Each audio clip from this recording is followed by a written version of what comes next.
Bom, a gente falou agora há pouco com o embaixador do Brasil na Polônia para saber como é que estava a espera por brasileiros que tentavam cruzar a fronteira para lá e agora a gente vai saber da situação na Romênia. A gente conversa com a embaixadora do Brasil em Bucareste, Maria Laura da Rocha. Muito obrigada, embaixadora, por conversar com a gente. Bem-vinda. Tá, muito obrigada a vocês. É, Estamos à disposição. Obrigada, embaixadora. Há muitos brasileiros que têm procurado a rota, né, de saída da Ucrânia pela Romênia. Já chegou algum grupo por aí? Olha, há 2 dias que nós estamos nos coordenando com a nossa embaixada em Kiev. Então, Bucareste sempre foi uma opção, porque não só as autoridades romenas estão muito receptivas e estão nos apoiando em tudo que for necessário, como parece até o momento que a passagem pela Romênia está sendo mais tranquila. Então, nós recebemos agora, mandamos um ônibus com uma diplomata e uma tradutora da embaixada para receber os brasileiros que chegaram no trem que saiu ontem, e ela está lá organizando a chegada. Não sabemos exatamente quantos chegaram, porque nem todos entraram em contato, nem todos mandaram os documentos, então saberemos mais adiante, quando estiverem no ônibus, né, já a caminho de Bucareste. E estamos também aguardando para daqui a umas 15 horas uma outra leva que chegará no segundo comboio que saiu. Há também brasileiros que estão chegando por carro, por terra, né, de carro, e alguns que também estão conseguindo resolver sozinhos, o que significa que até o momento não há uma grande confusão na fronteira. Mas nós estamos procurando obter as informações no local, que é mais fácil, mais importante, né, para o nosso trabalho. De qualquer forma, a embaixada está organizada, com toda a sua equipe mobilizada há 2 dias para atender a essa exigência, trabalhando em coordenação com a embaixada em Kiev e com todo o apoio do Itamaraty em Brasília. Embaixadora, que tipo de auxílio é fornecido para essas pessoas, né, para os brasileiros que moram na Ucrânia, estão de saída ou estariam de passagem, né, e procuram agora esse deslocamento por outras fronteiras? Exatamente. Eu acredito que nós aqui, né, os que optarem pela Romênia, nós só saberemos quando tivermos contato direto com eles, né?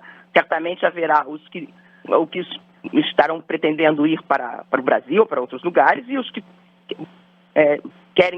vão querer esperar um pouco para voltar, nós não sabemos, isso vai variar. Então, enquanto não estivermos com todos, não podemos dizer o que eles vão preferir fazer. O que nós temos, assim, é instruções e estamos preparados para trazê-los para Bucareste, os que aqui desejarem. Os que quiserem ficar próximos, poderemos ajudar por 2 ou 3 dias, e estamos também, junto com as autoridades romenas, vendo o que é possível oferecer a mais. Mas cada caso será tratado individualmente. Eu digo em relação ao... vontade Eu digo em relação ao auxílio que é oferecido, se é um auxílio financeiro, de hospedagem, de orientação, encaminhamento, ou se essas pessoas devem arcar com os próprios custos. Quando a senhora diz 2, 3 dias, seria que tipo de auxílio? O que nós estamos preparados para fazer num primeiro momento é transportá-los para Bucareste ou para alguma outra localidade na Romênia, que eles desejem, e, por um período, poder alojá-los em hotéis, né? Isso nós estamos preparados para isso. Mas ainda não temos a dimensão exata de quantos serão, né? Por enquanto, estamos trabalhando hoje, nesse momento que falo com vocês, com um universo de 30, 40 pessoas, não mais. Mas não sabemos, porque, segundo as informações e os contatos também com a Embaixada em Kiev, a comunidade brasileira pode ter em torno de 500 pessoas, né? Isso é o que tem mais ou menos indicado. Mas nós, até o momento, estamos aguardando um universo de 20, no máximo 30 pessoas.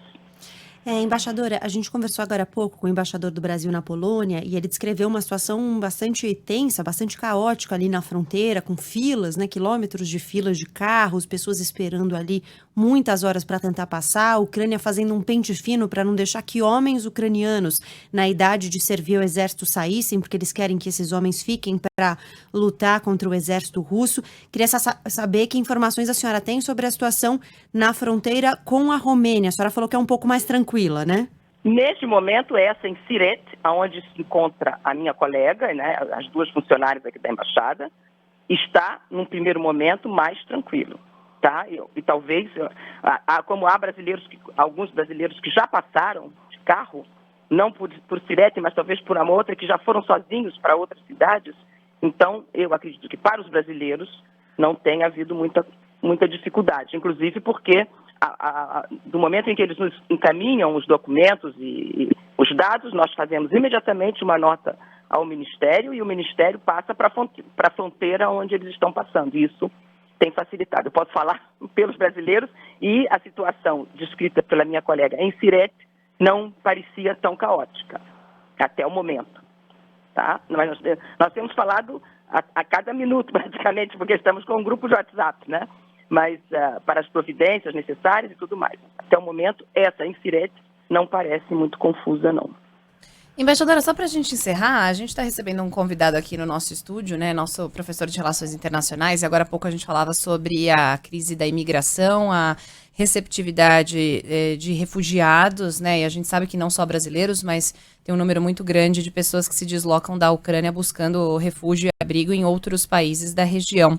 Queria que a senhora descrevesse a situação da Romênia para o nosso ouvinte. É uma realidade um pouco distante, né, de quem nos acompanha, não tem muitas notícias e informações desse país. Em relação à estrutura, em relação à receptividade, à oferta de opções de emprego, de turismo, como é que está a situação nessa pandemia, né, e como é que vem tratando a questão de receber imigrantes? Claro que é um cenário muito novo, isso que está acontecendo agora, né? O desenrolar dos próximos dias. Vão acabar mostrando como é que... Isso. Uhum. Como é que a senhora descreve a situação e a estrutura do país para receber pessoas de fora? A Romênia é o contrário um pouco dos demais países europeus, porque ela tem muito romeno fora da Romênia. Então, a situação para a imigração aqui não é difícil, eles têm uma acolhida interessante, há a possibilidade ainda de pessoas virem trabalhar, porque justamente os romenos, 9 milhões de romenos aproximadamente, deixaram a Romênia para outros países da Europa, a partir da entrada do país na União Europeia, onde os salários são maiores. Então, até o momento não houve crise de imigração aqui na Romênia, porque justamente eles estão preparados para acolher e há uma capacidade ainda do país em absorver pessoas, mas não é que venham muitas pessoas para cá, como eu estou dizendo, a maioria sai, né? Então talvez seja mais fácil para eles do que a França, como a Alemanha, como a Itália. Mas eles têm uma boa estrutura e a informação, sobretudo a nossa experiência como brasileiros, eu não posso falar por outros países, é muito boa. Há uma interlocução boa. Mas um pouquinho essa é a sensação também dos meus colegas embaixadores de países latino-americanos, países árabes, todos temos, não muitos, né? Não há uma imigração grande, mas há uma facilidade de contato com as autoridades romenas, sim. Quero agradecer a embaixadora do Brasil em Bucareste, Maria Laura da Rocha. Obrigada pela atenção aqui com a Rádio Band News. Muito obrigada a vocês. Até uma próxima. Obrigada, até logo.